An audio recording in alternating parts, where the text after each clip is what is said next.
twongeye kubasuhuza nk'uko mu biganiro byacu by'ubushize twari twababwiye ko tuzakomeza kuganira ku mateka yagiye aranga ubwami bw'abami bw'abanyafurika bwabayeho butangaje cyane ndetse bugakomera mu bihe bitandukanye. Ubwami bwashize twari twamaze kuganiraho bwarimo nk'ubwa Misiri ndetse n'ubundi butandukanye. Uyu munsi tugiye gukomeza n'ubwami bw'abami bwa Benin n'ubundi bukurikira kugeza dushoje ubwami 15 bwose bwabayeho ku mugabane wa Afurika, bukagira imbaraga zidasanzwe, amateka, ibigwi, bugakomera kurenza ubundi bwami, bugategeka, bugatunga, bugatunganirwa ndetse bukabaho, ariko bikaza kurangira busenyutse kubera impamvu zitandukanye zagiye ziterwa kenshi cyane n'ababaga bashaka kubusenya cyangwa baburwanyaga baturutse mu mpande zitandukanye, cyane cyane ko ubwami bwa vuba ahangaha bwo muri Afurika bwagiye busenwa cyane n'abakoloni. Ngiye muri kumva muri iki kiganiro nitwa Medal, ukomeze utega amatwi ubundi dusazanye kino kiganiro. Benin Empire ni umwe mu bwami bwabayeho mu mateka ya Afurika bugakomera cyane, bukaba bubarizwa mu gice cy'uburengerazuba bwa Afurika. Ubu bwami bwa Benin bwarakomeye cyane, bugira ibirango bikomeye nk'ibibumbano by'amashusho yabaga ari maremare akoze mu mazahabu, maze ibyo bibumbano bakabitaka bikagaragaza ubudahangarwa, ubwenge ndetse n'imbaraga by'abanyabene mu gihe cyabo. Ibi ngibi byakomeje kuba nk'umuco n'umurage w'amateka w'abanyabene, maze abanyabene barakomeza barabikoresha. Muri buno bwami kandi bwa Benin bwabaye igihe kirekire haje kubaka umujyi ukomeye cyane w'agatangaza. Uyu mujyi witwaga Ado. Ado wari umujyi wubatse ku buryo butangaje, dore ko wari ufite ibikuta by'amabuye birebire cyane, byinshi kandi bifite imbaraga, ku buryo byari bigoranye yuko uyu mujyi wapfa gusenyuka cyangwa ngo winjirwemo n'abandi bantu baturutse ku ruhande. Ado yabaye umwe mu mijyi yakomeye mu bwami bwa Benin mu gihe kirekire. Ubu bwami bwa Benin kandi bwakomeje kubaho, ariko igihe kiza kugera burasenyuka bitewe n'amakimbirane y'imbere mu gihugu mu barwaniraga ubutegetsi ndetse n'intambara zaturukaga hanze zije kurwanya buno bwami. Intambara zabaye hari nyinshi, birangira n'umujyi wabo usenyutse, maze biza gutuma ubwami bwa Benin busenyuka. Gusa nubwo bwasenyutse, umuco, ubugeni ndetse n'andi mateka y'abanyabenin ntabwo byigeze biva mu mitima yabo, dore ko na n'uyu munsi bakibiserebura cyangwa se bakabyizihiza nk'ibintu byaranze umuco gakondo wabo.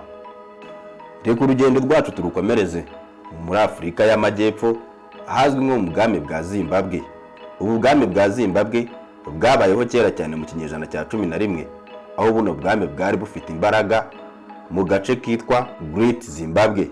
Iyi Great Zimbabwe yari n'umujyi wo muri Zimbabwe, maze igihe kiza kugera uwashinze buno bwami abutera imbaraga nyinshi cyane, ngo dore ko ubwami bwari bwaramamaye mu nyubako ndende cyane ndetse z'ibikuta binini by'amabuye, ku buryo ibyo birundo by'ayo mabuye cyangwa se uburyo ayo mabuye yabaga apanze na n'uyu munsi bikibazwa ubwenge bwabaga bwarakoreshejwe n'aba banyazimbabwe mu gihe babaga bari kubaka amazu yabo akomeye cyane.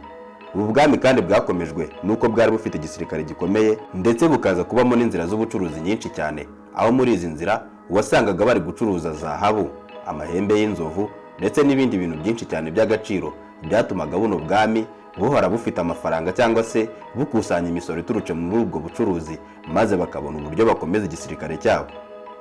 Umujyi wa Great Zimbabwe wari umujyi ukomeye cyane, ngo wari wubatse ahantu heza cyane haberanye n'ubucuruzi, ndetse hari hagati neza mu nzira, ku buryo abacuruzi bose wasangaga bakeneye kurara muri uyu mujyi.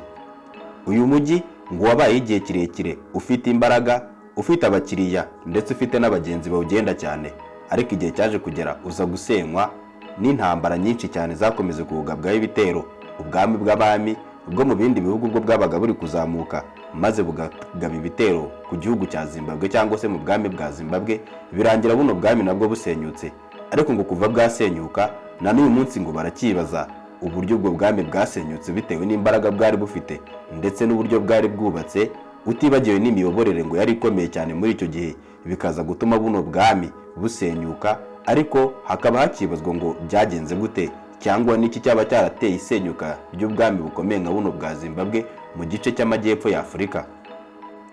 Isenyuka ry'umujyi wa Zimbabwe na n'uyu munsi rirakibazwaho, aho abantu bibaza ukuntu byaba byaragenze kugira ngo uno mujyi usenyuke ko kuranduke, kuko bitewe n'ibikuta byari bubatse by'amabuye birebire cyane ndetse byinshi, na n'uyu munsi bikigaragara nk'ibisigaratongo cyangwa se ibimenyetso bigaragaza ugukomera k'ubwami bwa Zimbabwe uhereye mu kinyejana cya 11 ubwo bwashingwaga.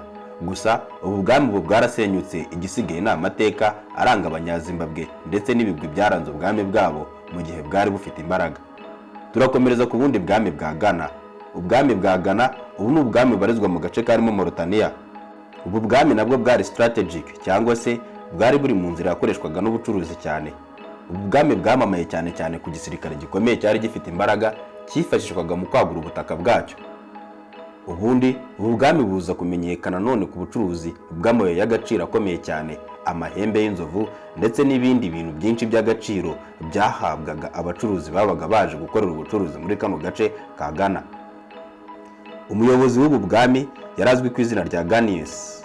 Kubera ubucuruzi bwakorerwaga muri kano gace, ubwami bwa Ghana bwakomeje kugira imbaraga, bagakusanya imisoro, bakabona uburyo bakomeza igisirikare ngo maze bagaba ibitero bagura ubutaka bwabo. Uyu mwami kandi mu gace ka Ghana yafatwaga nk'ikimenyetso cy'imbaraga cyangwa se nk'uhagarariye Imana muri ako gace.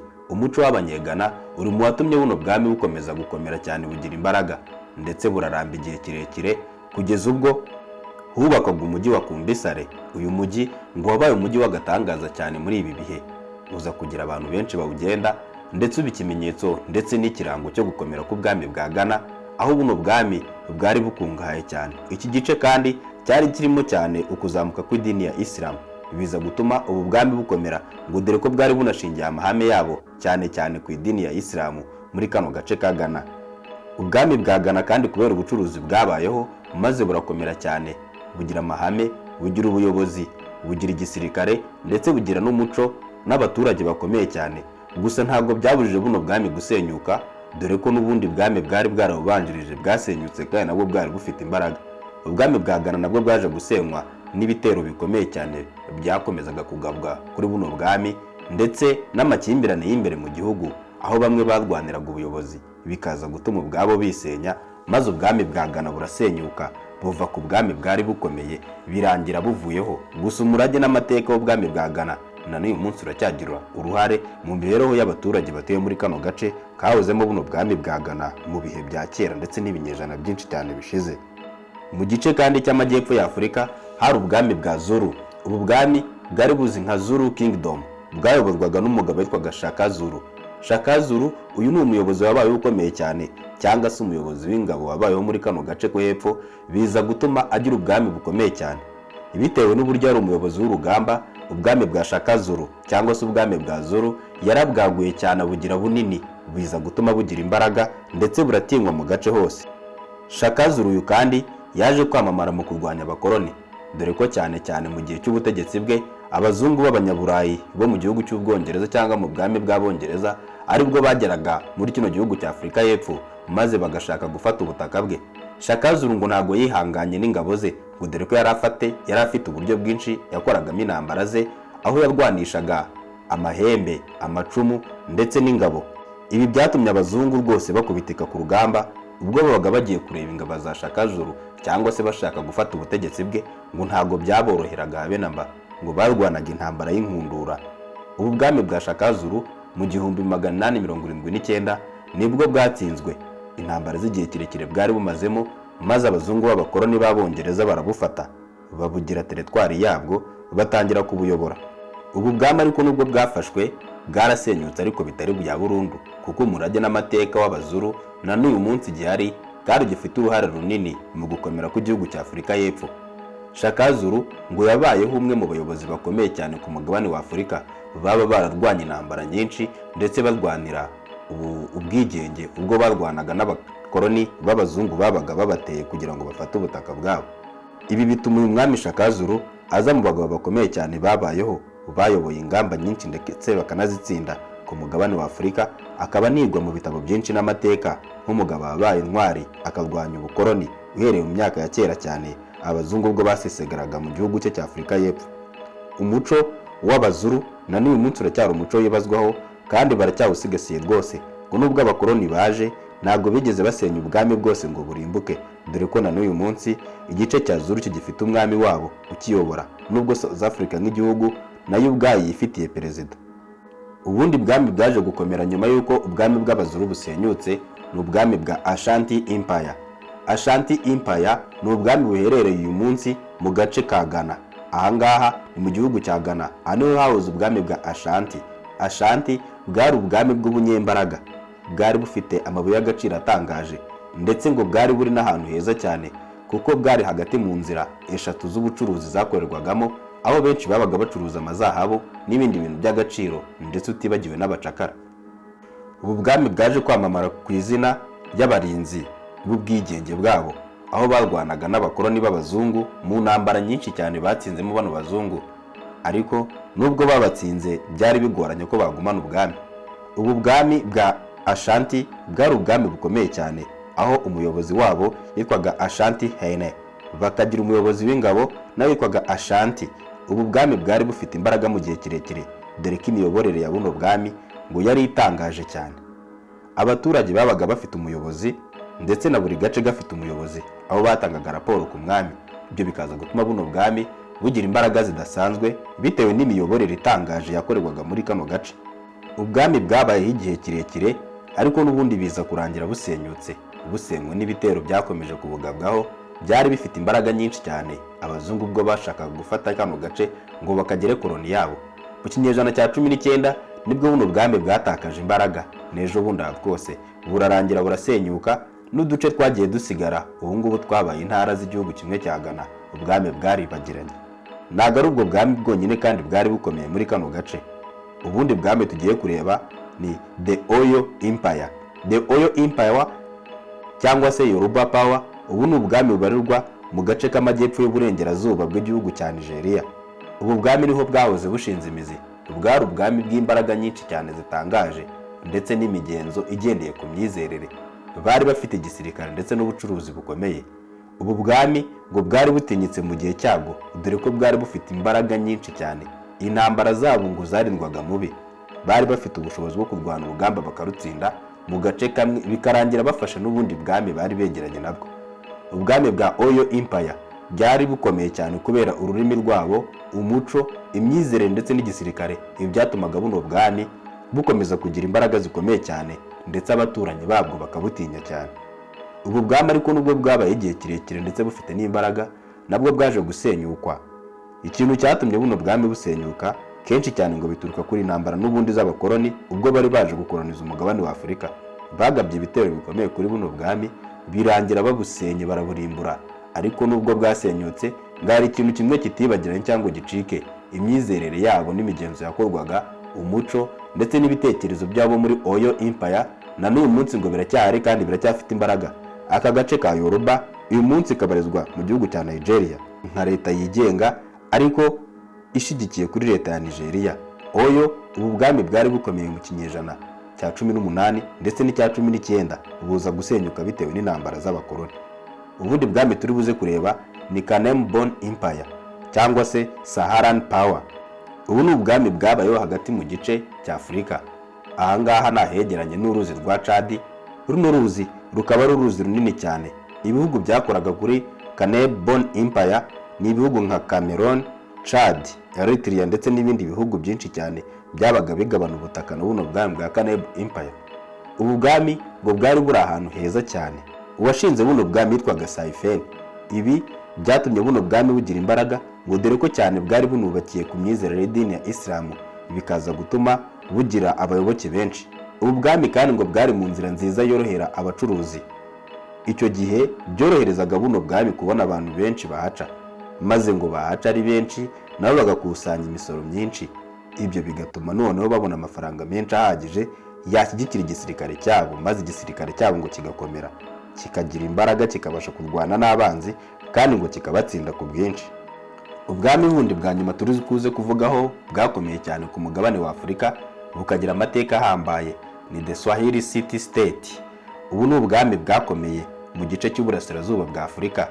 Ndagira ngo mwumve neza, ni Swahili City State. Ubu bwami bwabayeho cyane cyane mu gice cy'uburasirazuba bwa Afurika ahegeranye n'inyanja y'Ubuhinde. Ubu bwami bwakoraga ku birwa bitandukanye cyane, ikirwa cya Zanzibar ndetse n'ibindi birwa n'ibyambu byinshi cyane nk'icya Mombasa ndetse n'ibindi byambu bya Mogadishu, aha ni ku nyanja y'Ubuhinde. Iyi migi yabaye imigi ikomeye cyane kubera ubucuruzi butangaje bwakorerwaga muri ino migi, aho abacuruzi babaga baturutse mu bihugu byinshi bitandukanye, cyane cyane bambutse inyanja. Abakoreshaga inyanja y'Ubuhinde bose bakaruhukira ku byambu cyangwa se ku nkombe za bino bice, byatumye hano hantu hagenda harakomera cyane. Iki gice kandi cyakomeje kumenyekana bitewe n'imico itandukanye yahabarizwaga, ngo dore ko hari Abarabu, Abahinde, Abapashiyani ndetse n'abandi bantu benshi cyane bo muri ako gace, maze biza gutuma n'ururimi ruhinduka, aribyo byatumye ururimi, amateka, umuco ndetse n'umurage wa Swahili City States biba bimwe mu bintu bikomeye cyane. Ubucuruzi bwakorerwaga muri kano gace bwari ubucuruzi bukomeye, aho benshi bicururizaga amahembe y'inzovu, za zahabu ndetse n'abacakara, aho byari imari ikomeye cyane. Ubu bucuruzi kandi bwamaze igihe kirekire cyane. Ubu bwami bwaje gusenywa n'ubundi n'ibitero bikomeye cyane by'Abanyaportugal ubwo bageraga muri kano gace, nabo bishakira ku mutungo wari uri muri kano gace, maze bagaba ibitero basenya ubwo bwami bwa Kiswahili City State. Nuko bwagiye burangira. Gusa ntabwo ari ibyo byonyine, kuko Afurika mbere y'ubukoloni yari ikomeye cyane, ifite ubwami bukomeye. Afurika nabwo iri gukolonizwa, abamaze gusenya ubwami bw'Abanyafurika baraje bishyiraho indi mitegekere ihuye n'ibyo batekerezaga ndetse n'ibyo bifuzaga. Ibyo byatumye imbaraga za Afurika zidakomeza kugaragara, ndetse bituma zicika intege cyane. Ariko ntabwo Afurika yibagiranye, kuko na kugeza na n'uyu munsi ubukoloni burangiye, Afurika iracyariho. Gusa ntabwo yakomeje guhura n'ingaruka zigendanye n'ibiza, ibyago, intambara ndetse n'ingaruka zindi zaturutse ku bukoloni by'Abanyafurika ndetse n'Abanyaburayi baje guteza ku mugabane wa Afurika. Na n'uyu munsi hari ibihugu bimwe na bimwe bigihura n'izo ngaruka bitewe n'igihe byamaze biri gukolonizwa n'abazungu, kandi bakagenda batwaye umutungo wabo. Gusa hari ibihugu bimwe na bimwe muri Afurika byakomeje kwiyubaka nyuma y'uko ubwami bwabo busenyutse, bigira imbaraga, birikusanya, biteza imbere abaturage ndetse nabyo ubwabyo byiteza imbere. Aribyo byatumye ibyahoze ari ubwami bukomeye bw'agatangaza na n'uyu munsi nubwo bwasenyutse, byibuze hazamutse ibihugu by'imbaraga nyinshi cyane. Ubu akaba aribyo bihagarariye buno bwami butakiriho, ariko bikaba ari nk'ikimenyetso kigaragaza umurage n'amateka no gukomera byaturutse ku bihugu ndetse no ku bakurambere b'umugabane wa Afurika babayeho kuva kera. Na n'uyu munsi bikaba bikizihizwa nk'umurage n'amateka by'Abanyafurika byabayeho mu binyejana bitandukanye. Kugira ngo dukomeze tuganire ndetse twumve byinshi bitandukanye byabayeho mu mateka n'ibindi biganiro byacu, mukore subscribe, like, share ndetse na comment, kugira ngo tuzabane namwe mu biganiro bitaha.